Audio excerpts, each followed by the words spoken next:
place of Roger Kemp in Australian modern art is not completely defined. He, in my opinion, is every bit as important a painter as Fred Williams. His position in Melbourne, alongside John Brack and Williams, is at the same level. I think of Kemp as being one of the great painters of that period. In fact, if you look at his biography, it's interesting to note that he was actually more closely contemporary with Nolan. So, in fact, Kemp's earliest work was produced in the 1930s, before the Second World War, about the same time as Nolan had his first sort of tentative exhibitions.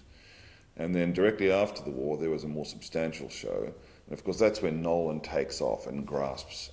But Kemp, it's the opposite. Kemp is a very demure artist and very restrained, and a spiritual artist. As you'll see, whenever you look at his paintings, you sense the spirituality of the man. It's figurative. He's using metaphysical subjects with figures, but those figures are eliminated over time, and we end up with abstraction. And when that happens in the early 60s, we are confronted with an artist who Sacha Grishin describes as the most important non-figurative artist in Australian modern art. It consists of shapes and forms, and yet they are imbued with a humanism. You can sense that spiritual quality in his work.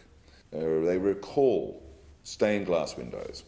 You see these black outline shapes that reminds you of Chartres or Notre Dame. Beautiful stained glass windows from the height of Gothic art. But Kemp's work is different. It hasn't got the stasis or the static quality that Gothic art has. Gothic art has got this kind of organic feel, but in Kemp's case, it's got this movement. It's got this kind of surging forward momentum about it, which I think is unique and which is his special trait. The painting we have was painted in 1982 at the very height of Roger Kemp's abilities, at the height of his career as a painter.